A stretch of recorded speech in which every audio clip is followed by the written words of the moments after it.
심야 택시. 제발 이 이야기를 듣고 있다면 밤늦게 택시를 타지 마세요.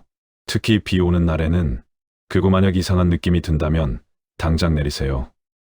제가 그때 그랬어야 했던 것처럼 오전 1시 32분 서울 강남역 근처.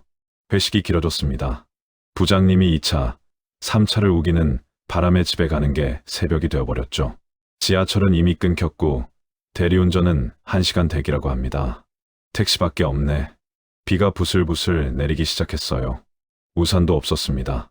급하게 택시를 잡았죠. 손님, 어디 가세요? 운전기사는 40대 중반쯤 되어 보이는 남자였습니다. 인상이 선해 보였어요. 안심이 됐습니다. 수서동 가주세요. 네, 알겠습니다. 편하게 앉으세요. 친절한 목소리였습니다. 차는 조용히 출발했어요. 라디오에서는 심야 음악 프로그램이 흘러나왔죠. 잔잔한 재즈 음악이었습니다. 술이 취해서 그런지 눈이 감겼습니다. 창밖으로 스쳐 지나가는 불빛들이 흐릿하게 보였어요. 오늘 회식하셨나 봐요? 운전기사가 말을 걸었습니다. 네, 회사 회식이었어요. 고생 많으시겠어요. 저도 회사 다닐 때 회식이 제일 힘들었거든요. 그러셨어요? 네. 10년 전까지만 해도 회사 다녔어요. 지금은 이렇게 택시 운전하면서 자유롭게 살고 있죠. 평범한 대화였습니다. 좋은 사람 같았어요. 목소리도 차분하고 편안했죠. 택시 운전 힘드시지 않아요? 괜찮아요. 사람 만나는 게 재미있더라고요. 손님들 이야기 들으면서 위로도 받고. 그렇군요. 기사님이 말을 이었습니다. 근데 가끔은 이상한 손님도 만나긴 하죠. 이상한 손님이요? 네. 뭐랄까, 분위기가 좀 묘한 분들. 말도 안 하시고 계속 밖만 보시는 분들도 있고. 웃으며 말했습니다. 농담처럼 들렸어요. 차는 계속 달렸습니다. 강남대로를 지나 반포대교 방향으로 가고 있었죠. 10분쯤 지났을까요? 차가 한강 다리에 접어들었습니다. 비는 점점 더 세게 내리기 시작했어요. 비가 갑자기 세지네요. 기사님이 말했습니다. 그러게요. 라디오에서는 여전히 재즈 음악이 흘러나왔습니다.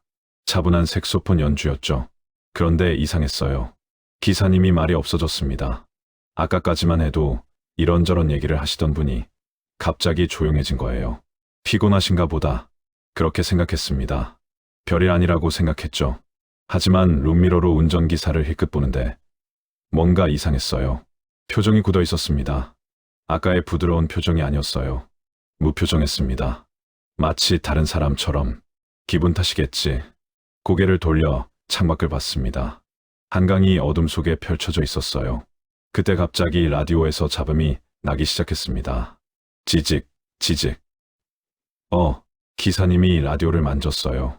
하지만 잡음은 계속됐습니다. 지직, 지직. 이상한 소리가 섞여 들렸어요. 마치 누군가의 속삭임 같은. 라디오가 고장났나 봐요. 죄송합니다. 기사님이 라디오를 껐습니다. 차 안이 조용해졌어요. 비 소리와 와이퍼 소리만 들렸습니다. 침묵이 흘렀습니다. 불편한 침묵이었어요. 기사님, 다리 건너면 바로 수서동이죠? 말을 걸어봤습니다. 네, 짧은 대답이었습니다. 아까와는 완전히 다른 톤이었어요. 뭔가 달라졌습니다. 룸미러를 다시 봤어요. 기사님이 앞만 뚫어져라 쳐다보고 있었습니다. 눈을 깜빡이지도 않고 등골이 서늘해졌어요. 다리를 거의 다 건넜을 때였습니다. 저기 기사님? 대답이 없었습니다. 기사님? 조금 더 크게 불러봤어요. 네, 역시 짧은 대답. 하지만 이번에는 목소리가 이상했어요. 미묘하게 낮아진 느낌. 아니면 떨리는 것 같기도 하고 가슴이 두근거리기 시작했습니다. 왜 이래, 뭐가 이상한 건데. 명확하게 뭐라고 말할 수는 없었지만 본능적으로 위험을 감지한 거였어요. 차가 다리를 완전히 건넜습니다. 이제 수서동까지 10분 정도 남았어요. 조금만 참자고 도착해 스스로를 달랬습니다. 그런데 차가 이상한 곳으로 가기 시작했어요. 기사님, 지금 어디로 가시는 거예요? 이건 수서동 가는 길이 아니었습니다. 점점 더 한적한 곳으로 향하고 있었어요. 지름길입니다. 아니, 이쪽은 지름길이 아닌데요. 제가 이 길 잘 아는데. 지름길이라니까요. 목소리가 확실히 달랐습니다. 차갑고 날카로웠어요. 공포가 밀려왔습니다. 저기요. 차 좀 세워주세요. 여기서 내릴게요. 아직 안 됐어요. 뭐가 안 됐어요? 당장 세워달라고요. 소리를 질렀습니다. 하지만 차는 계속 달렸어요. 손잡이를 잡아당겼습니다. 문이 잠겨 있었어요. 문 좀 열어주세요. 조금만 기다리세요. 심장이 터질 것 같았습니다. 핸드폰을 꺼내려는데 갑자기 차가 급정거했습니다. 몸이 앞으로 확 쏠렸다가 안전벨트에 붙잡혔어요. 정신을 차리고 보니 차는 완전히 한적한 곳에 와 있었습니다. 가로등도 없는 어두운 도로. 주변에는 아무것도 없었어요. 여기가 어디예요? 떨리는 목소리로 물었습니다. 운전기사는 대답하지 않았어요. 그냥 앞을 보고 앉아 있었습니다. 움직이지 않았어요. 기사님? 조심스럽게 불러봤습니다. 그때 기사님의 어깨가 떨리기 시작했습니다. 처음에는 미세하게 떨렸어요. 그러더니 점점 심해졌습니다. 마치 추운 것처럼, 아니 경련을 일으키는 것처럼. 기사님, 괜찮으세요? 놀라서 소리쳤습니다. 하지만 대답이 없었어요. 떨림은 계속됐습니다. 점점 더 격렬하게. 기사님이 갑자기 자신의 머리를 양손으로 감싸 쥐었어요. 신음소리가 들렸습니다. 기사님, 뭐가 문제예요? 제가 119에. 핸드폰을 꺼내려는데 아니야. 기사님이 중얼거렸습니다. 네. 뭐라고요? 안 돼. 나가. 뭐가 안 된다는 거예요? 제가 도와드릴게요. 나가라고. 내 몸에서 나가. 소름이 돋았습니다. 무슨 말인지 알 수 없었지만 뭔가 끔찍한 일이 벌어지고 있다는 걸 느꼈어요. 기사님이 계속 자신과 싸우는 것 같았습니다. 안 돼. 이러면 안 돼. 기사님, 제발 병원 가요. 지금 당장. 그때였습니다. 갑자기 기사님이 움직임을 멈췄어요. 떨림도 신음도 모두 멈췄습니다. 고요했어요. 너무 고요했습니다. 숨소리조차 들리지 않았어요. 기사님? 조심스럽게 불러봤습니다. 대답이 없었습니다. 룸미러를 봤어요. 기사님의 얼굴이 보였습니다. 고개를 숙이고 있었어요. 기사님? 다시 한번 불렀습니다. 천천히, 아주 천천히. 기사님이 고개를 들었습니다. 룸미러로 눈이 마주쳤어요. 그 순간 숨이 멎었습니다. 눈이 완전히 달라져 있었어요. 아까의 따뜻한 눈이 아니었습니다. 차갑고 공허하고 무언가에 가득 차 있는 눈. 그리고 입꼬리가 천천히 올라가기 시작했습니다. 부자연스럽게, 마치 인형처럼. 고마워. 목소리가 들렸습니다. 전혀 다른 목소리였어요. 여자의 목소리. 날카롭고 차가운 여자의 목소리가 남자의 입에서 나왔습니다. 기사님. 떨리는 목소리로 불렀습니다. 하지만 대답은 없었어요. 천천히, 아주 천천히. 운전석이 뒤로 젖혀지기 시작했습니다. 끼익, 끼익. 금속 소리가 차 안에 울렸어요. 그리고 기사님의 몸이 뒤로 넘어오기 시작했습니다. 관절이 부자연스럽게 꺾이며 비명을 지르려 했지만 목이 막혔어요. 몸이 뒷좌석으로 완전히 넘어왔습니다. 좁은 공간에서 몸을 일으켰어요. 인형처럼 뚝뚝 끊기는 동작으로. 그리고 고개를 들었습니다. 얼굴이 뒤틀려 있었어요. 남자의 얼굴 위에 여자의 형상이 겹쳐져 있었습니다. 흐릿하게, 마치 이중 노출 사진처럼. 입이 벌어졌어요. 아주 크게, 인간의 입이 벌어질 수 없는 각도로. 그 안에서 목소리가 흘러나왔습니다. 여러 목소리가 섞인 것 같았어요. 남자와 여자, 비명과 신음이 뒤섞인. 제발요. 몸을 구석으로 밀어붙였습니다. 하지만 더 이상 갈 곳이 없었어요. 그 존재가 기어왔습니다. 손발을 이용해서 거미처럼 손톱이 시트를 긁었어요. 안 돼. 눈물이 흘러내렸습니다. 손이 제 발목을 잡았어요. 얼음장처럼 차가웠습니다. 발로 찼습니다. 발버둥쳤어요. 하지만 그 손은 놓지 않았습니다. 오히려 더 세게 조여왔어요. 뼈가 부러질 것 같았습니다. 끌려갔어요. 바닥을 손톱으로 긁으며 저항했지만 소용없었습니다. 얼굴이 가까워졌어요. 그 뒤틀린 이중으로 겹쳐진 얼굴이. 숨결이 느껴졌습니다. 썩은 냄새가 났어요. 입이 더 크게 벌어졌습니다. 목 안쪽이 보였어요. 검고 텅 비어 있었습니다. 필사적으로 손을 뻗어 문고리를 잡았어요. 당겼습니다. 미친 듯이. 하지만 잠겨 있었어요. 손이 제 목으로 올라왔습니다. 목을 감쌌어요. 조이기 시작했습니다. 숨을 쉴 수 없었어요. 치아가 흐려졌습니다. 손으로 그 손을 떼어내려 했지만 꿈쩍도 하지 않았어요. 얼굴이 더 가까이 왔습니다. 귀에 속삭이는 소리가 들렸어요. 웃음 같기도 하고 신음 같기도 한. 목이 조여들었어요. 정말로 죽는구나. 그 생각이 들었습니다. 마지막 힘을 다해 팔꿈치로 차창을 쳤어요. 한 번, 두 번, 세 번, 퍽, 퍽, 퍽. 피가 났습니다. 팔에서. 하지만 계속 쳤어요. 유리에 금이 갔습니다. 퍽. 유리가 깨졌어요. 차가운 빗물이 들이쳤습니다. 목을 조르던 힘이 순간 약해졌어요. 그 틈을 타서 몸을 비틀었습니다. 깨진 유리로 손을 집어넣어 바깥쪽 손잡이를 잡았어요. 찰칵. 문이 열렸습니다. 밖으로 굴러나왔어요. 차가운 아스팔트 바닥에 넘어졌습니다. 빗물이 얼굴을 때렸어요. 일어나려는데 다리에 힘이 없었습니다. 뒤를 돌아봤어요.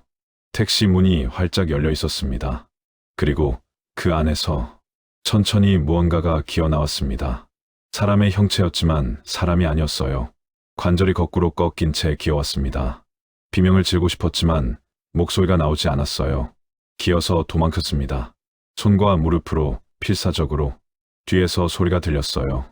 찰칵, 찰칵, 찰칵. 손톱이 아스팔트를 긁는 소리. 가까워지고 있었습니다. 도와주세요. 약한 목소리로 울부짖었어요. 하지만 이 한밤중에 아무도 없었습니다. 가로등 불빛도 없는 어두운 도로. 저 혼자뿐이었어요. 겨우 일어섰습니다. 뛰기 시작했어요. 다리가 후들거렸지만 뛰었습니다. 뒤에서 소리가 들렸어요.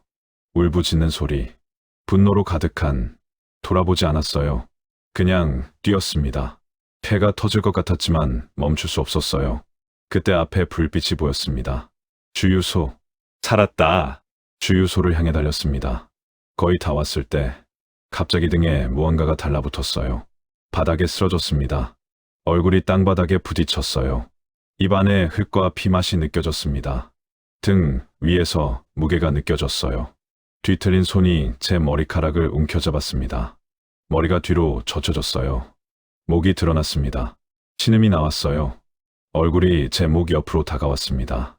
차가운 숨결이 느껴졌어요. 그 목소리. 여러 겹으로 겹쳐진 목소리가 속삭였습니다. 귀에 직접 닿을 듯 가까이. 순간 그 목소리에서 단어가 들렸어요. 틀렸어. 무슨 소리인지 알 수 없었습니다. 이 사람이. 아니야. 힘이 조금 약해졌어요. 그 틈을 타서 몸을 뒤집었습니다. 위를 봤어요. 빙의된 기사님의 얼굴이 바로 위에 있었습니다. 하지만 뭔가 표정이 달랐어요. 고통스러워 보였습니다. 기사님? 운전기사의 목소리가 들렸어요. 진짜 기사님의 목소리. 도망쳐 제발. 기사님, 정신 차리세요. 이 사람 아니에요. 15년 전 내가 아니에요. 무슨 말인지 이해가 갔습니다. 잘못된 사람이라는 것. 제가 2차 인수받은 건 5년 전이에요. 번호판도 바뀌었어요. 진실이었습니다. 귀신은 복수 대상을 잘못 찾은 거였어요. 하지만 그 순간 얼굴이 다시 일그러졌습니다. 더 심하게 더 끔찍하게 귀를 찢는 비명이 터져 나왔어요.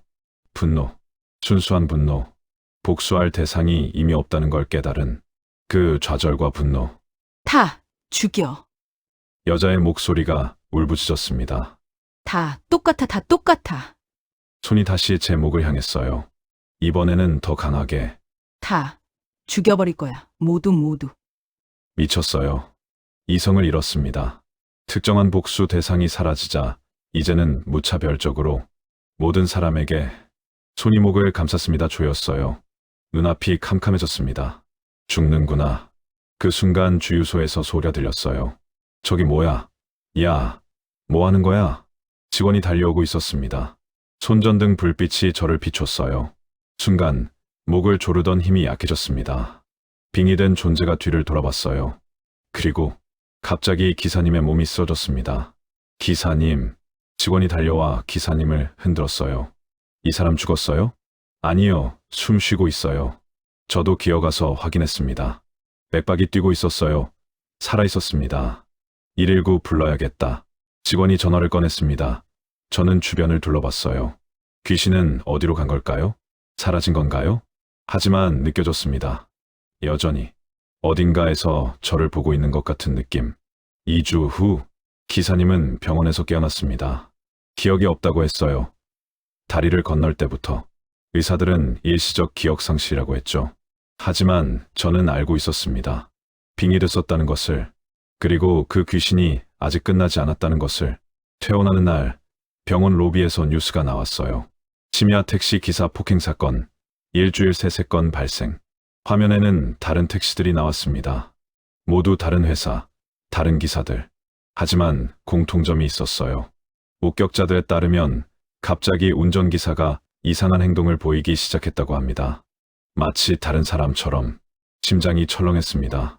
피해자들은 모두 20, 30대 여성으로 무릎에 힘이 풀렸어요. 귀신은 사라지지 않았습니다. 오히려 더 활발하게 움직이고 있었어요. 복수 대상을 잃은 후 이제는 무차별적으로 택시 기사들을 빙의하고 있었습니다. 그리고 젊은 여성 승객들을 공격하고. 왜 나만? 텔레비전 화면을 멍하니 바라봤어요. 왜 나만 살아남은 거지? 그날 밤 집에 혼자 있었어요. 창밖에는 비가 내렸습니다. 또 비. 라디오를 켰습니다. 사람 목소리가 듣고 싶었거든요. 심야 택시 이용 시 각별한 주의가 필요합니다. 경찰은 끄려고 하는데 지직, 잡음이 섞이기 시작했어요. 지직, 지직. 뭐야? 라디오를 쳤습니다. 하지만 잡음은 계속됐어요. 그리고 그 안에서 목소리가 들렸습니다. 라디오에서 안 돼. 코드를 뽑았어요. 라디오가 꺼졌습니다. 하지만 여전히 들렸어요. 라디오가 아니었습니다. 창문 밖에서 천천히 고개를 돌렸습니다. 창문을 봤어요. 비가 내리는 창문. 그리고 그 너머로 하얀 얼굴이 보였습니다. 거꾸로 매달린 채 저를 보고 있는, 입이 찢어지도록 웃고 있는. 그녀는 멈추지 않았습니다. 복수할 대상을 찾지 못하자 이제는 모든 택시가 목표가 되었습니다. 모든 기사가 잠재적 숙주가 되었고 모든 여성 승객이 희생양이 되었습니다. 경찰은 연쇄 폭행범을 찾고 있지만 범인은 한 명이 아닙니다. 수십 명의 택시 기사들. 아니, 그들을 빙의한 단 하나의 존재. 분노로 가득 찬 이성을 잃은 멈출 줄 모르는 그녀는 지금도 어디선가. 다음 택시를 찾고 있습니다. 다음 기사를 찾고 있습니다. 그리고 다음 희생자를. 오늘 밤 당신이 탈 택시. 기사의 눈을 잘 보세요. 그것이 정말 기사의 눈이 맞는지. 이미 늦었을 수도 있지만